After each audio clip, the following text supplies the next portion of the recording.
Hello friends, this is SP Singh and welcome to Smarter Everyday. प्यारे दोस्तों, बात करेंगे UP triple SC PET exam 2023 का जो ऑफिशियल सिलेबस है। काफ़ी स्टूडेंट्स की डिमांड थी कि सर इसका ऑफिशियल सिलेबस प्रोवाइड करा दीजिए, तो हम आपके लिए लेकर के आए हैं संपूर्ण सिलेबस। शुद्ध भाषा में, सरल भाषा में, आसान भाषा में आप इसको समझ पाएंगे और जितना सिलेबस आपको दिया जाएगा उतना आपके लिए एनफ रहेगा, पर्याप्त रहेगा। प्यारे दोस्तों, सिलेबस को देखने से पहले हम कुछ बेसिक इन्फॉर्मेशन की बात कर लेते हैं। बेसिक इन्फॉर्मेशन जैसे कि आपका जो पेट एग्ज़ाम है 2023 का, इसकी डेट क्या है आप सभी को पता है।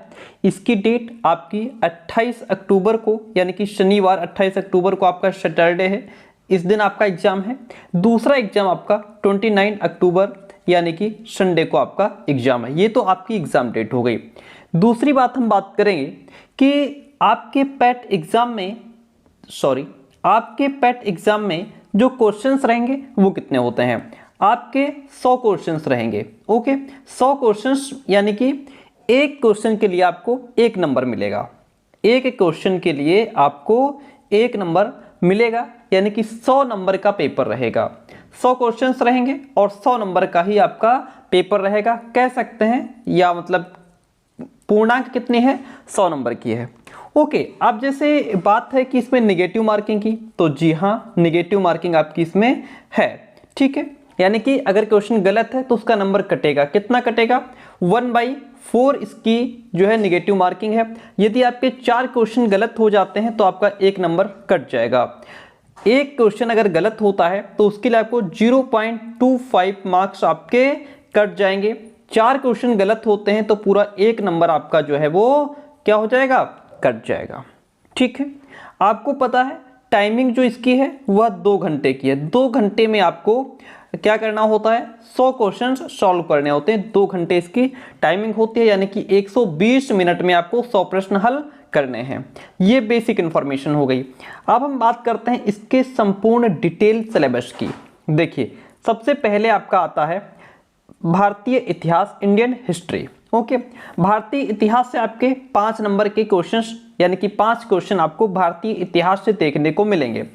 सिंधु घाटी की सभ्यता, वैदिक संस्कृति, बौद्ध धर्म, गौतम बुद्ध, जीवनी शिक्षाएं, जैन धर्म, महावीर की जीवनी, उनकी शिक्षाएं, मौर्य वंश, सम्राट अशोक, गुप्त वंश, समुद्रगुप्त, चंद्रगुप्त द्वितीय, हर्षवर्धन, राजपूत काल, सल्तनत काल, मुगल साम्राज्य, मराठा, ब्रिटिश राज्य का अभ्युदय एवं प्रथम स्वतंत्रता संग्राम, ब्रिटिश राज का सामाजिक आर्थिक प्रभाव। ये जो सिलेबस है ये आपका भारतीय इतिहास का रहेगा।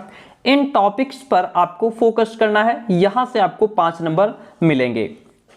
सेकंड रहेगा आपका जो सिलेबस में, वो भारतीय राष्ट्रीय आंदोलन से आपको 5 क्वेश्चन देखने को मिलेंगे, जिसमें आपका स्वाधीनता आंदोलन के प्रारंभिक वर्ष, स्वदेशी तथा सविनय अवज्ञा आंदोलन, महात्मा गांधी, अन्य नेताओं की भूमिका, क्रांतिकारी आंदोलन, उग्र राष्ट्रवाद का उदय, विधायी संशोधन, ब्रिटिश इंडिया एक्ट 1935, भारत छोड़ो आंदोलन, आजाद हिंद फौज और नेताजी सुभाष चंद्र बोस। इन सभी से आपको 5 क्वेश्चन देखने को मिलेंगे। फिर इसके बाद जब आगे बढ़ेंगे तो भूगोल आएगा हमारा 3 नंबर पे। ठीक है, ज्योग्राफी से क्या रहेगा, भारत एवं विश्व का भौतिक भूगोल। यहाँ से इस पूरे सिलेबस से आपको 5 नंबर मिलेंगे, यानी 5 क्वेश्चन यहाँ से मिलेंगे, जिसमें आपकी नदियाँ, नदियों की घाटी, भूजल संसाधन, पर्वत, पहाड़ियाँ, हिमनद, मरुस्थल, शुष्क क्षेत्र, वन, खनिज संसाधन, विशेषकर जो भारत में हैं, भारत में विश्व का राजनीतिक भूगोल, जलवायु, मौसम, टाइम जोन, जनसांख्यिकी परिवर्तन तथा प्रवास। ये सारे टॉपिक्स आपको भूगोल में ठीक से पढ़ने हैं, क्योंकि यहाँ से आपको मिलने वाले हैं 5 नंबर। इतनी बात क्लियर हुई? ठीक है, अब आगे बढ़ते हैं। नेक्स्ट जो टॉपिक रहेगा हमारा, भारतीय अर्थव्यवस्था से हमें 5 क्वेश्चन देखने को मिलेंगे, यानी 5 नंबर हमारे भारतीय अर्थव्यवस्था से मिलेंगे। भारतीय अर्थव्यवस्था 1947 से 1991 तक, योजना आयोग, पंचवर्षीय योजनाएं, मिश्रित अर्थव्यवस्था का विकास, निजी एवं सार्वजनिक क्षेत्र, हरित क्रांति, दुग्ध विकास, ऑपरेशन फ्लड, बैंकों का राष्ट्रीयकरण तथा सुधार। वर्ष 1991 में आर्थिक सुधार तथा उसके बाद की अर्थव्यवस्था, वर्ष 2014 के पश्चात के आर्थिक सुधार, कृषि सुधार, ढांचागत सुधार, श्रम सुधार, आर्थिक सुधार, जीएसटी से भी हमें क्वेश्चन मिलेंगे। तो इस तरीके से भारतीय अर्थव्यवस्था से हमें 5 नंबर मिलेंगे, 5 क्वेश्चन देखने को मिलेंगे। 5 नंबर पे हम लोग पहुंचेंगे तो भारतीय संविधान एवं लोक प्रशासन से 5 क्वेश्चन हमें देखने को मिलेंगे, जिसमें टॉपिक्स हमारे क्या रहेंगे, भारतीय संविधान, मुख्य विशेषताएं क्या हैं, नीति निर्देशक सिद्धांत हैं, अधिकार, कर्तव्य, संसदीय प्रणाली, संघीय प्रणाली, संघ को केंद्र शासित प्रदेश, केंद्र राज्य संबंध, न्यायिक ढांचा, सर्वोच्च न्यायालय, उच्च न्यायालय, जिला प्रशासन, स्थानीय निकाय, पंचायती राज संस्थाएं। ये जो टॉपिक्स हैं, इन टॉपिक्स पर आपको ठीक से फोकस करना है, ठीक से पढ़ना है। 5 नंबर आपको यहाँ से मिलेंगे, 5 क्वेश्चन हमें इस टॉपिक से देखने को मिलेंगे। सामान्य ज्ञान में आपका प्रारंभिक भौतिक विज्ञान आ जाएगा, प्रारंभिक रसायन विज्ञान आ जाएगा, प्रारंभिक जीव विज्ञान आ जाएगा, यानी फिजिक्स, केमिस्ट्री, बायोलॉजी से हमें 5 क्वेश्चन देखने को मिलेंगे। ये आपका सामान्य विज्ञान रहेगा, जिसको जीएस कहते हैं। इसके बाद बात करेंगे प्रारंभिक अंकगणित की। 7 नंबर पर जो हमारा टॉपिक रहेगा, प्रारंभिक अंकगणित के क्वेश्चंस आपको मिलेंगे 5 क्वेश्चन 5 नंबर के लिए, जिसमें आपका पूर्ण संख्या, भिन्न, दशमलव, प्रतिशतता, साधारण अंकगणितीय समीकरण, वर्ग एवं वर्गमूल, घातांक, घात, औसत, ये सारे टॉपिक्स हमें पढ़ने पड़ेंगे, तभी हमें 5 नंबर यहाँ से क्लियर होंगे। सामान्य हिंदी की बात करें, संधि, विलोम शब्द, पर्यायवाची शब्द, वाक्यांशों के लिए एक शब्द, लिंग, समश्रुत भिन्नार्थक शब्द, मुहावरे, लोकोक्तियां, सामान्य अशुद्धियां, लेखक और रचनाएं, यहां से आपके 5 नंबर पक्के होंगे। इन टॉपिक्स पर आपको फोकस करना है, इन टॉपिक्स को क्लियर कर लेना है। इसके बाद बात करेंगे सामान्य अंग्रेजी की। सामान्य अंग्रेजी में हमारा इंग्लिश ग्रामर से कुछ क्वेश्चंस देखने को मिलेंगे, अपठित गद्यांश पर कुछ प्रश्न आधारित होंगे, यहां से 5 नंबर क्लियर होते हैं। तर्क एवं तर्क शक्ति से यानी रीजनिंग से हमारा जो क्वेश्चंस रहेंगे, उसमें आपको वृहत, लघु, क्रम, रैंकिंग, संबंध, समूह से भिन्न को अलग करना, कैलेंडर, घड़ी से क्वेश्चंस मिलेंगे, कारण और प्रभाव से क्वेश्चन मिलेंगे, कोडिंग डिकोडिंग से क्वेश्चन मिलेंगे, निगमनात्मक तर्क, कथन, विश्लेषण, निर्णय, यहाँ से 5 क्वेश्चंस की रीजनिंग हमारी रहेगी। जब आगे बढ़ेंगे तो सामयिकी यानी कि भारतीय एवं वैश्विक तरीके से नेशनल, इंटरनेशनल, यहाँ से 10 नंबर का हमारा ये सामयिकी पूछा जाएगा। फिर बात करेंगे 12 नंबर पे सामान्य जागरूकता। सामान्य जागरूकता से 10 नंबर के क्वेश्चंस, 10 क्वेश्चंस हमें देखने को मिलेंगे, जिसमें हमें किन किन टॉपिक्स पर फोकस करना होगा। इसके लिए भारत के पड़ोसी देश, उन देश की राजधानी और मुद्रा क्या है, भारत के राज्य, केंद्र शासित प्रदेश कौन कौन से हैं, भारतीय संसद, राज्यसभा, लोकसभा, विधानसभा, विधान परिषद, राष्ट्रीय एवं अंतर्राष्ट्रीय दिवस, विश्व संगठन, उनके मुख्यालय, भारतीय पर्यटन स्थल, भारत की कला संस्कृति, भारत एवं विश्व के खेल, भारतीय अनुसंधान संगठन, प्रसिद्ध पुस्तकें और उनके लेखक कौन कौन हैं, पुरस्कार एवं विजेता कौन कौन है, जलवायु परिवर्तन एवं पर्यावरण, ये सारे टॉपिक्स हमें जो सामान्य ज्ञान है ये हमें क्लियर होने चाहिए, तभी हमारे 10 नंबर यहाँ से पक्के होंगे। तो इन टॉपिक्स पर आपको ठीक से फोकस करना है।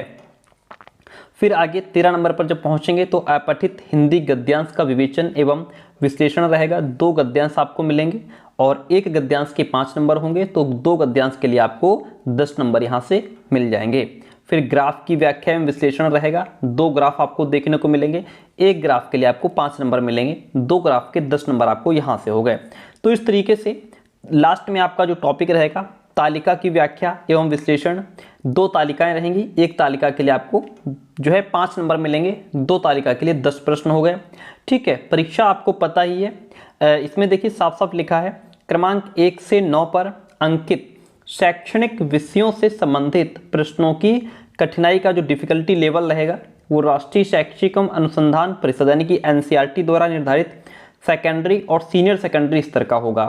परीक्षा का जो प्रकार है वस्तुनिष्ठ प्रकृति का और प्रश्न पत्र जो है वो बहुविकल्पीय प्रश्न रहेंगे। प्रत्येक गलत उत्तर के लिए 1/4 अंक की कटौती की जाएगी, यानी 4 क्वेश्चन गलत रहेंगे तो 1 नंबर आपका काट लिया जाएगा। अब मैं आपको पूरा सिलेबस शॉर्ट तरीके से बता देता हूँ। कुल प्रश्न जो है वो 100 रहेंगे, जिसमें भारतीय इतिहास के 5 नंबर है ना, और भारतीय राष्ट्रीय आंदोलन, भूगोल, भारतीय अर्थव्यवस्था, भारतीय संविधान एवं लोक प्रशासन, सामान्य ज्ञान, प्रारंभिक अंकगणित, सामान्य हिंदी और उसके बाद सामान्य अंग्रेजी और तर्क शक्ति रीजनिंग, सामयिकी, सामान्य जागरूकता, अपठित हिंदी गद्यांश से 10 नंबर, ग्राफ की व्याख्या एवं विश्लेषण 10 नंबर, तालिका की व्याख्या एवं विश्लेषण 10 नंबर। इस तरीके से ये आपका कंप्लीट सिलेबस है। इसकी जो पीडीएफ रहेगी वो आपको टेलीग्राम चैनल पर मिल जाएगी। कहाँ मिलेगी सर? टेलीग्राम चैनल पर मिल जाएगी। चैनल का जो लिंक है वो डिस्क्रिप्शन बॉक्स में दिया है, वहाँ से टेलीग्राम को ज्वाइन कर लीजिए। वहाँ से आप फाइल्स में जाएंगे तो वहाँ पे आपको ये पीडीएफ कंप्लीट मिल जाएगी और क्लासेस आपकी इस पर कंटिन्यू रहेंगी। ठीक है, चैनल पर नए हो तो सब्सक्राइब जरूर कीजिएगा। थैंक यू सो मच, मिलते हैं बहुत जल्दी नेक्स्ट क्लास में।